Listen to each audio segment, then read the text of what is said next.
আজকে আনুষ্ঠানিকভাবে জনাব আসিফ মাহমুদ সজীব ভুঁইয়া জাতীয় নাগরিক পার্টি এনসিপিতে যোগদান করলেন।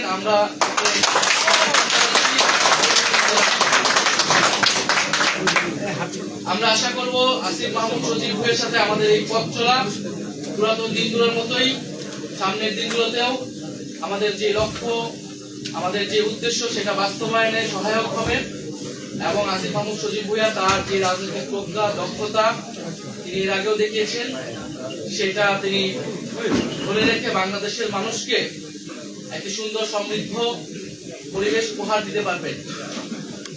আমাদের আজকে জাতীয় নাগরিক পার্টি এনসিপি রাজনৈতিক পর্ষদের একটি জরুরি সভায় যেটি অনলাইনে অনুষ্ঠিত হয়েছে, সেই জরুরি সভার সিদ্ধান্ত মোতাবেক আমরা জনাব আসিফ মাহমুদ সজীব ভুঁইয়াকে জাতীয় নাগরিক পার্টি এনসিপি মুখপাত্রের দায়িত্ব দিচ্ছি,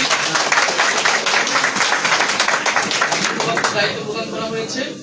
এবং আপনারা জানেন যে এনসিপি নির্বাচনী যাত্রায় পুরোপুরি ঢুকে পড়েছে এবং এই নির্বাচনকালীন সময়ে নির্বাচনী কর্মযজ্ঞ এই গুরুভার এবং আমি এই সময় সংগঠনটাকে ধরে রাখার জন্য জনাব আসিফ মাহমুদ সজীব ভুঁইয়া তিনি এবারে নির্বাচনে অংশগ্রহণ করবেন না, বরং জাতীয় নাগরিক পার্টি এনসিপি মনোনীত প্রার্থী যারা রয়েছেন তারা যাতে জিতে আসতে পারে এবং সংসদে গিয়ে বাংলাদেশের মানুষের গণঅভ্যুত্থানের পক্ষে কণ্ঠস্বর হয়ে উঠতে পারে সেজন্য তিনি কাজ করবেন।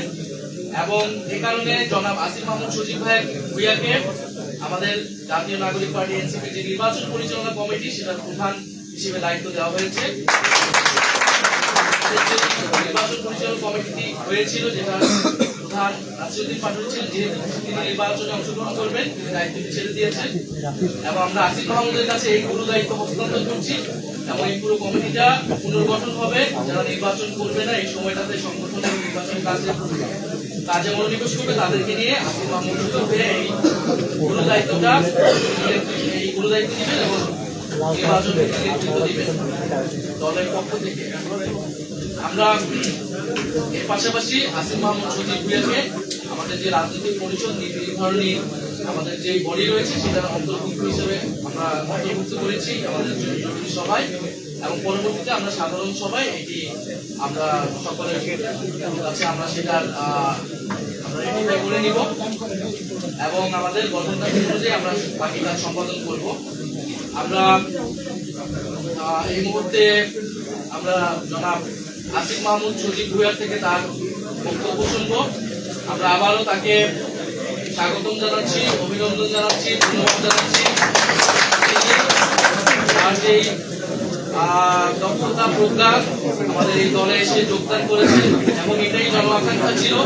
পুরো বাংলাদেশের মানুষ, বাংলাদেশের ছাত্র জনতা সবাই চেয়েছে যে আসিফ মাহমুদ সজীব ভুঁইয়া যোগদান করবেন এবং নেতৃত্ব দেবেন।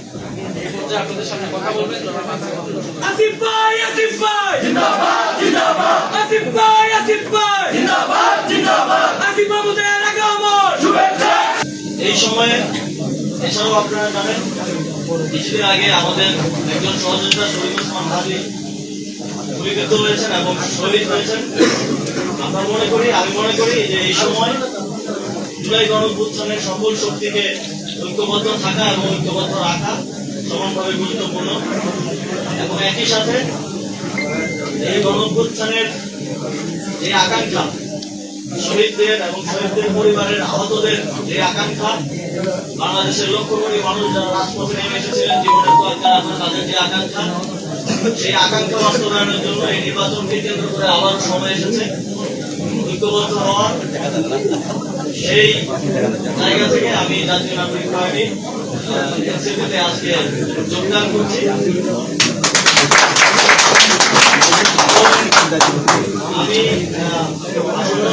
জাতীয় সংসদ নির্বাচনে অংশগ্রহণ করছি। আমি মনে করি যে আমার একজনের সংসদে যাওয়ার থেকে আমাদের জুলাই গণঅভ্যুত্থানের সহযোগিতার আরো অসংখ্য সংখ্যায় সংসদে যাওয়ার ক্ষেত্রে যদি আমি অবদান রাখতে পারি, আমার দায়িত্ব যথাযথভাবে পালন করতে পারি, তাহলে এর থেকে বড় সাফল্য আর কিছু হতে পারে না। এবং এই নির্বাচনে যেহেতু আজকে যেই নমিনেশন জমা দেওয়ার শেষ দিন ছিল, সবাই নমিনেশন জমা দিয়েছেন, আমরা প্রত্যাশা করি খুবই সুষ্ঠু এবং নিরপেক্ষতার সাথে কোনো ধরনের হানাহানি ছাড়া আমরা এই গণতান্ত্রিক উত্তরণকে সফলতার সাথে বাংলাদেশ অতিক্রম করতে পারবে। এবং এই গণতান্ত্রিক উত্তরণের পক্ষে আমি কাজ করে যাব। এবং একই সাথে আপনারা জানেন এই নির্বাচনে দুটি ব্যালট থাকবে। এখানে আমি মনে করি যে আপনারা একটি ব্যালটে এমপি নির্বাচন করবেন, সরকার নির্বাচন করবেন। সেই সরকার এবং এমপি থাকবে 5 বছর। তারা তাদের কমিটমেন্ট রাখবে কি রাখবে না সেটা আমরা জানি না। তবে আপনারা যদি গণভোটে হ্যাঁ ভোট দিয়ে নির্বাচিত করেন, এই সংস্কারের মাধ্যমে বাংলাদেশ আমি মনে করি যে 100 বছর এগিয়ে যাবে। এবং একই সাথে আমি আমার যে দায়িত্ব পেয়েছি দলের পক্ষ থেকে, একই সাথে আমার সহযোদ্ধাদেরকে নির্বাচিত করার জন্য আমি সর্বোচ্চ চেষ্টা করব। এবং একই সাথে গণভোটে হ্যাঁ ভোটকে